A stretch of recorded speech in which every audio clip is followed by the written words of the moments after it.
నేను ప్రకటించెదా.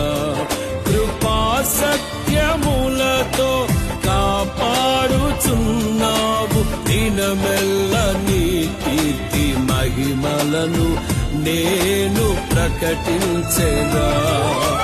రాజాధిరాజ రవికోటి తేజ రమణీయ సామ్రాజ్య పరిపాలక, విడువని కృపణాలో స్థాపించెనే. సియోనులోనున్న స్తుతుల సింహాసనమును. రాజాధిరాజ రవికోటి తేజ